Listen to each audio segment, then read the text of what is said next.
What is up, Texas Slow Jigging? I kind of promised you guys I would do a review and kind of some highlights of my down the Bayou trip that I just got back from yesterday.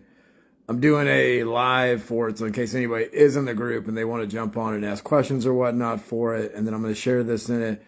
Just kind of give you an overview of kind of how we did, some of the things I learned from it, some things I shared. I know I did a couple of Facebook Lives while we were down there, kind of giving a little backstory behind Joey, all the stuff they kind of offered, which was really awesome. Everybody gets to see the photos, but I always like showing kind of the people's personalities and whatnot, which I want everybody to do for us. So this is going to be my kind of like highlight. Hey, Diego. Hey, everybody.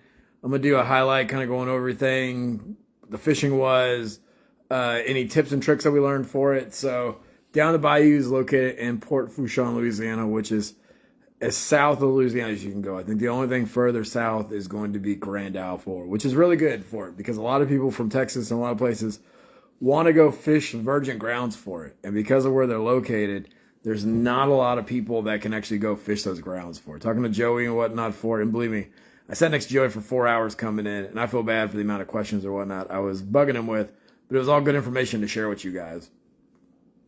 So down the Bayou is a pretty sweet setup for it. The boat we went on is they're at down the Bayou's camp for it. But some of the things I want to let you guys know ahead of is it's a long ways down there, and do not speed for it. The cops are really, really bad on your way to down the Bayou. I know William and G got pulled over on the way down there. I know Dexter got hit last time for it. So the cops are out for everybody for it. So especially if you have out-of-state plates, just be aware for it. And what's really nice is down the Bayou is south of New Orleans, so you can fly into New Orleans and then get a rental car and drive down. So I know that's what a lot of people have done.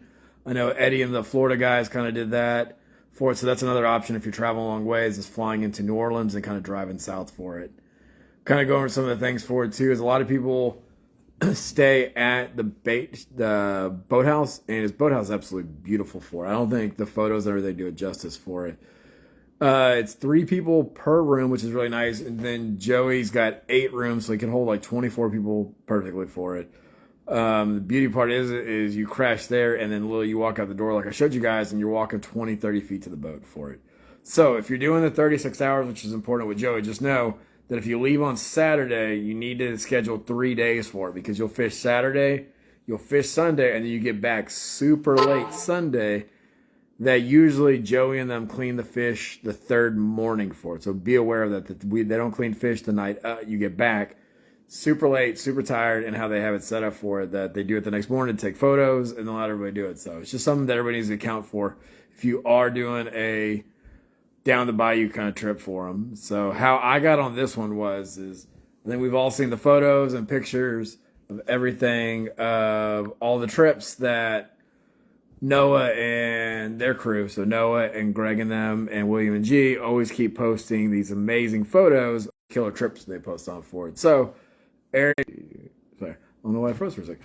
So Eric and his group from Florida needed somebody to kind of fill in because Greg is headed off to San Diego for an 11-day trip, and Shane couldn't do it. So I got invited on this for it. So I know Joe Vito's on here, and I saw the trip they had. They actually slated too. So everybody keeps seeing these trips where they're stacked up and they're absolutely slaying it for it. So I wanted to jump on one, because it's a bucket list, and 2, not a lot of people I know are slow pitching kind of more later in the fall, early winter. So it's a good idea to do one to kind of give you guys a review for it. He books up, just aware that Joey is incredibly full a lot. So you got to jump on his trips early. Like most of his 25 is already full for it. So because of that, for summer, I wanted to be able to do a review of either later months for it, to see if you can't get on during the summer, can you get on during the winter with them for it, which is perfectly fine for it.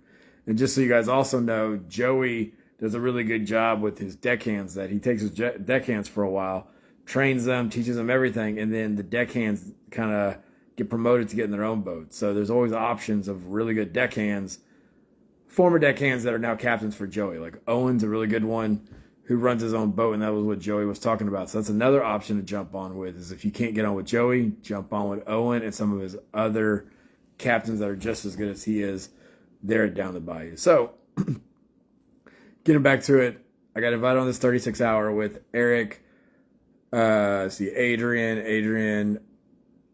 Henry, and then William and G for it. So the goal with this one was a 36-hour. And then the big thing for the group is they wanted to chase queens for it because I think in all the photos everybody sees queens for it. And so that was the big thing is they wanted a queen haul. So the beauty of his trips are though is with his boat is that he has a 44-foot American, which is one of only 2 ever built.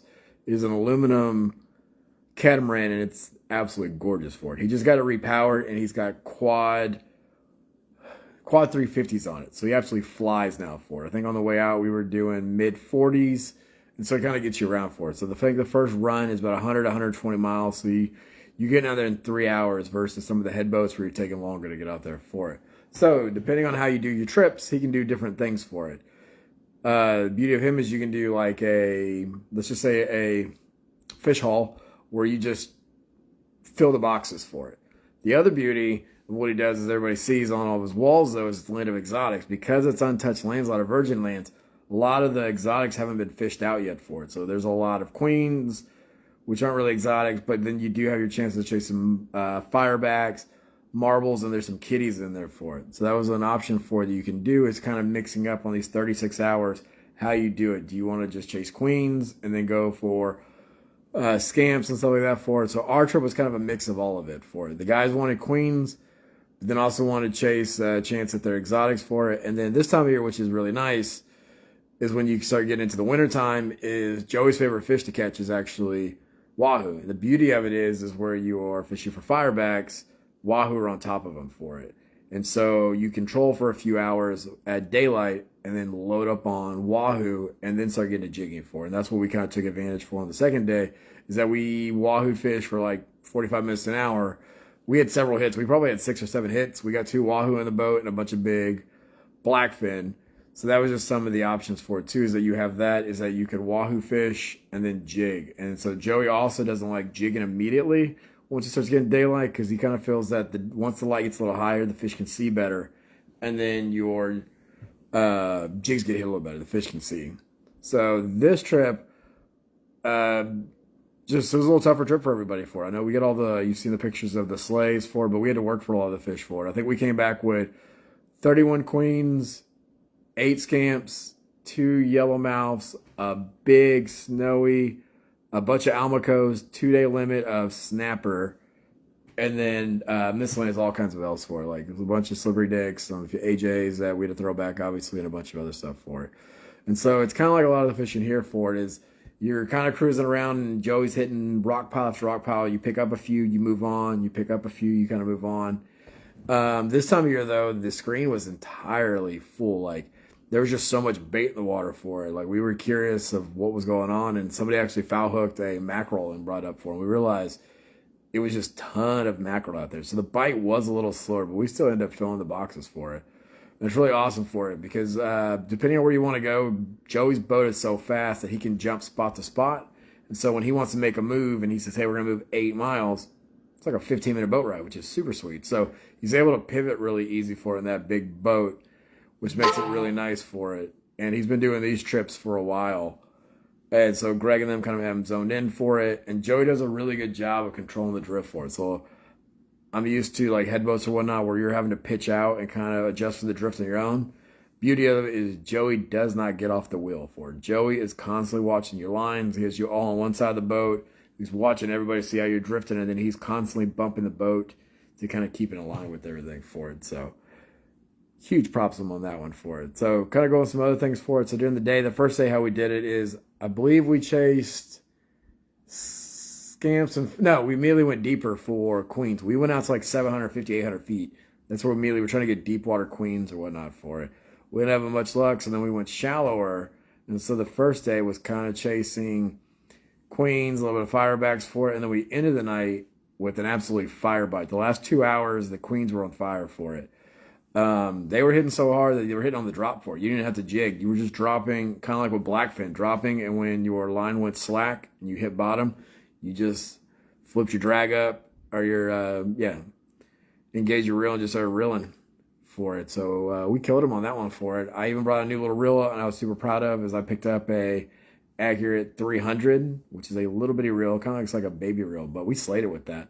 And then Major Craft was nice enough to give me a rod to test out for it. So Joey asked me if he could use it and test it out. Joey put like 5 queens in the boat for us for it. So the big thing if we notice queens is queens do like bright stuff for it. They like those big neon yellow, kind of like the Johnny Jigs All Glow or the, what's the other one? The Jig Pro Strike. That big neon color was the big ones for it. They like fast moving stuff. Working that column, just let them drop for it. And so that was the big thing for it. And then the second day, we did pretty well too. We woke up, got a little rougher for us. The wind packed up. Joey fished all night and got us on spots. I went to sleep. They were trying to go for blackfin. If you guys are from Texas and we fish the floaters, you get tired of blackfin as is. So they were going for blackfin and snapper at night. I just slept. Got pretty rough. Woke up. It got really windy. And so the next day, we trolled for a while for wahoo, which was pretty sweet. I got a nice size wahoo, which is good. Extra kind of bonus fish that we all split. And then we kind of chased firebacks and some exotics for a few hours. And then we moved around for it. The bite was just slow for it. And we kept seeing fish all over the screen or whatnot. They just didn't want it for it. And so this is why I can tell you how good of a captain Joey is he was doing calculations to see if we would have enough fuel to get back for it. And that tells me he was not half-assing that trip. We went through every damn spot imaginable trying to catch fish for it, that he was not about to not let us catch fish. And so it's kind of neat. The more I rode back and the more I've been talking to Greg and whatnot for it. So give you guys a little bit of background about Joey, is he works with a lot of the biologists or whatnot for Louisiana and around the country to learn these fish. He was telling me that they have cameras that'll go down to, I think, 800 to 1,200 feet, which is kind of neat. So he's dropping cameras down, watching snowies, watching groupers, seeing their behaviors or whatnot. And him and Sam. So Sam was the deckhand that filled in for Noah because Noah is duck hunting in, I think, Iowa or Kansas right now. But they were telling us about the cameras they use for it, which is really cool for it, to kind of understand that these captains are dedicated to learning these fish. So they are dropping very expensive cameras from what I'm told, and there's setups for it to go down there and watch these fish to kind of pattern them for it. And so that was just some of the big cool things for it. And then we came in and we slayed the snapper. Like, he was like, "You guys want y'all snapper?" And we're like, "Of course." So I think within like 7 minutes, we got our 2-day limit of snapper, which is pretty sweet on the 36 hours. And then, yeah, kind of came in for it. We came in. He was doing 40 on the whole 40, early high 40s. He had an issue. One of his props actually got sheared off. So we lost a prop on the way back. So we ran it with 3 engines. And so we got back in 4 hours. So we were 120 miles out doing about 40. So it was about 4 hours-ish for it. So if anybody's got any questions, feel free to post them in here if I can see them. I don't know if I can see the comments. Why is my stuff saying slow? Anybody's got, okay, let's see if we got any questions or whatnot. I was trying to ask all the questions of him that I thought everybody would kind of want to know for it. No, don't finish. Continue broadcasting. Sorry. So Joey does all kinds of trips for it. So they do the 36 hours. He does day trips for it too. They do tuna trips out of there because they are close enough to run to the tuna grounds for it. The wintertime is really good for wahoo for him. He's got fly guides. He's got bay fishing guides there. He's got all of his deckhands who have now turned into captains for him who run in their own boats. And their boats are damn impressive. They've all got 37-foot fin cats, or there's stuff in the works of people getting Freemans, whatnot for it. If anybody ever wants to jump on with like Joe VT will be running out of there for it. It's another option. But I highly recommend going with the housing there for it. I was leery at first for it, but the housing is super nice for it. I don't know why it got so dark all of a sudden on me. Yeah, that was just some of the things I'd pick up for it. So the big prime time the year for it, obviously is going to be the summer. So he doesn't block off his summer like a lot of captains do just for snapper. And so his summers are full to be booked. They just book incredibly fast for it. So that would be something I would highly recommend if you are interested, is pinging him or calling them for it and trying to book ahead of time for it. So go ahead and book for 2026 or jump on with Owen. Owen is another option. I talked with Owen a ton, and Owen actually does a ton with biologists too, is what Greg was telling me. He thinks he's out of Africa right now, diving and chasing the fish around the rigs in Africa to see what their ecosystems are like for it. And then talking with Joey, Joey dives a ton. So beauty of a diver is he's constantly down there. They're constantly seeing what the fish are doing and kind of tracking them and patterning them for it. So I'd highly recommend for it. This is a dream trip for a lot of people. He does a year round for it, so everybody kind of knows that January through March time frames, camps are closed for it. So I'd highly recommend that April, May time frame, and then later in the year for it. Joey's favorite time is later in the year as well. And so that's the big things for it. So it's just kind of the things I picked up for it. Like I said, I asked him a shit ton of questions though. Like he was stuck next to me for 4 hours on the ride in, and I asked him everything I could to kind of contribute and kind of give you stuff for it. And so the same thing, I asked him what colors he thought would work. He thought with queens, long, slender jigs for it. He thinks they help initiate the bite. Anything bright color, like the bright neons, work really well with them. Grouper, not so much for it. Only things he does notice, I think a lot of us have dealt with, is he doesn't believe that barrelfish really like jigs as much. It's a little tougher bite trying to catch a barrelfish on jigs. And then yellow edge for it. Yellow edge are a little trickier to get on jigs for it. But you can bait fish with him as well for it. He does offer that as well. And so I got no comment. So I'm just trying to see if there's anything else for it. That's about it. So another option though too is Sam. So Sam was our deckhand.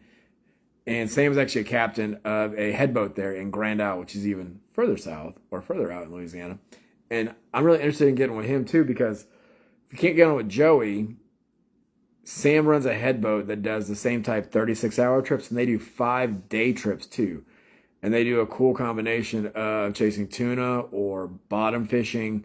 That boat is called Southern Pride, and that boat has bunks for everybody. It's got showers, it's got grills. I guess it's kind of like the Scat Cat a little bit, is how I kind of see it out of Port A. And that one I was talking to him is that you can do private trips, and then we can pivot of how we want to do it. So we could do a day of tuna fishing, a couple of days of bottom fishing for it, all bottoms. And they do have electrics, which are really cool for everybody. The electric reels are set up on the boat for it that everybody can use, and so you don't have to lug all that stuff down there for it. And so that was one of the things that I really think is useful, is trying to find additional guides that are, if you don't want to do Texas and you want to fish Louisiana or kind of further away from Texas than most of us, you don't have to go all the way to Florida for it, right? Everybody knows the Yankee Cap or the American Patriot, but there are other options in between, and I think Sam and the Southern Pride would be a really cool one for us to get a group on for. And they do limited capacity on those. I think he does 14 to 18 people, not a whole lot, but then you're still fishing those virgin grounds that he kind of mentioned for it. Once again, it's a headboat, so you're cruising at like probably cruising 10 to 12 miles an hour or knots for it. So it's slow getting out there for it. So you're not going to be able to run as much for it. And that's a good question, Ryan. I'll ask him and follow up for it. He kind of mentioned that they have electric for everybody to use. I believe they're free. I'll double check with him and ping him. I got his number for it, so he was pretty excited to get with us and work with him, and so just give another option for it. And let's face it, the 36 hours on these big center consoles are not cheap trips.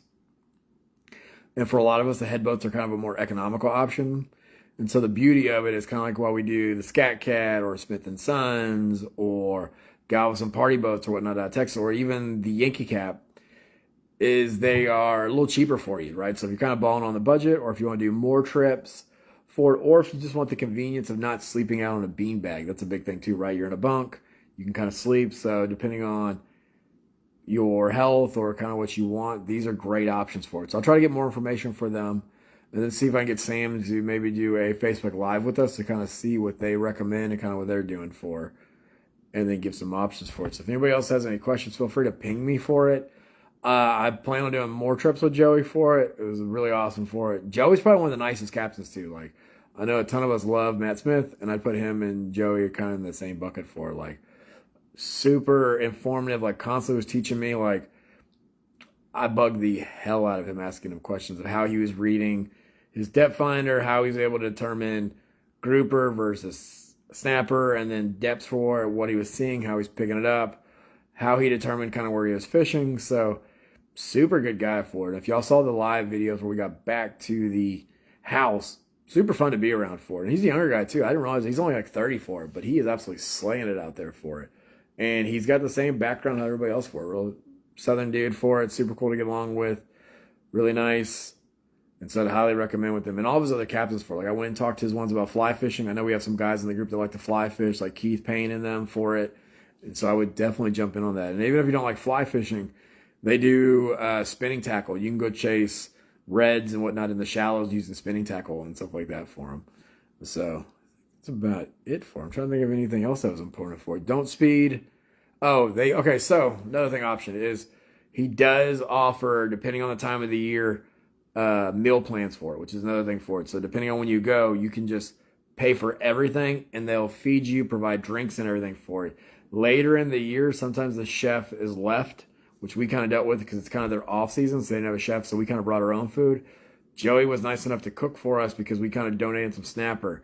So just know if you're later in the year for it, you might have to bring your own food if you don't do the meal plan for it. And I highly recommend getting your stuff before because once you kind of get south, like there's not a lot for it, especially once you get that really long ass bridge that kind of goes down to Grand Isle for it. It gets kind of a little sparse in there for it.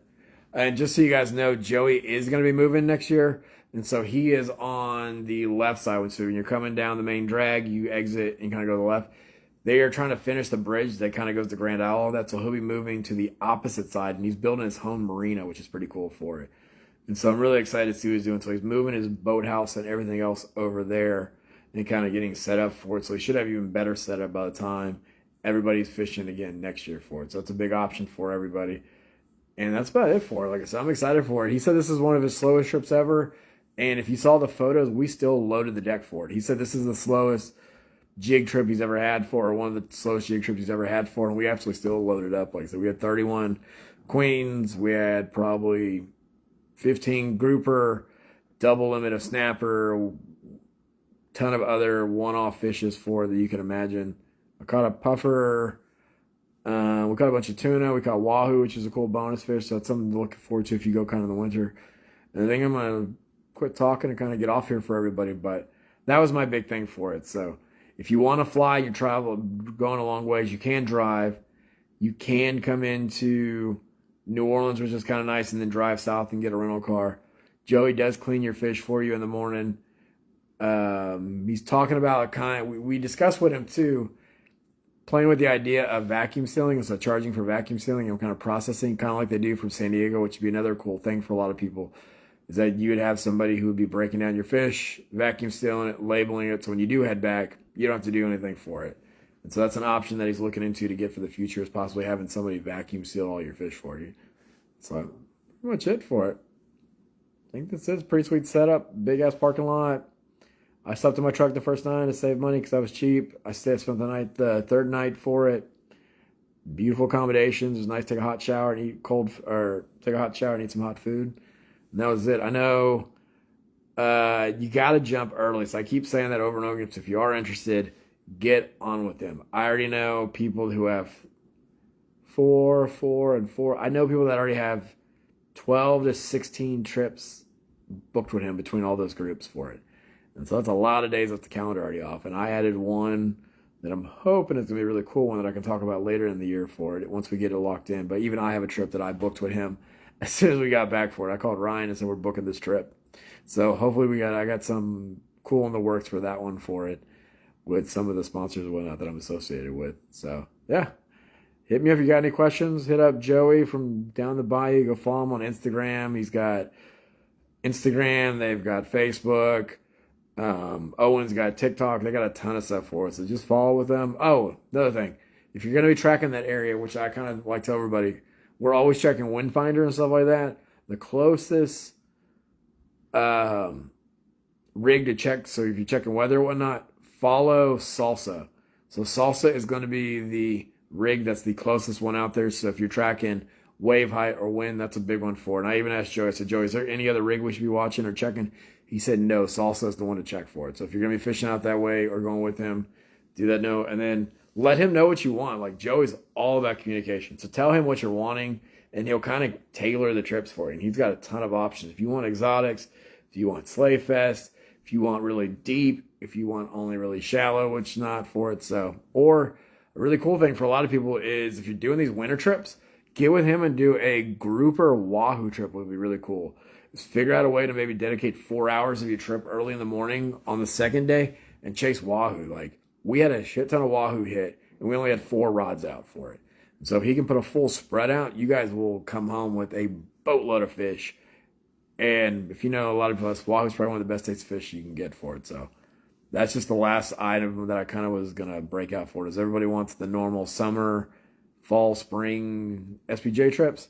But the winter grouper-ish Queens wahoo trip's another huge option for it. I know a lot of people have to do trolling trips either private or you jump on a headboat and then you're rotating with 10 people. If you go at 4 to 6 people with him, you can get a boatload of wahoo and kind of come home pretty quick and then move on to other stuff. Well, all right, guys. Well, I'm going to call it a night. If you guys have any other questions, feel free to ping me, even if it's not just this, for Smith & Sons charters. So some of us are doing the Bluefin trip again on the West Coast in San Diego this year. I'm doing it round 2 this year with Johnny Jiggs. So myself, my cousin Ryan Scholl, I think William and G is going to jump on that one with me again.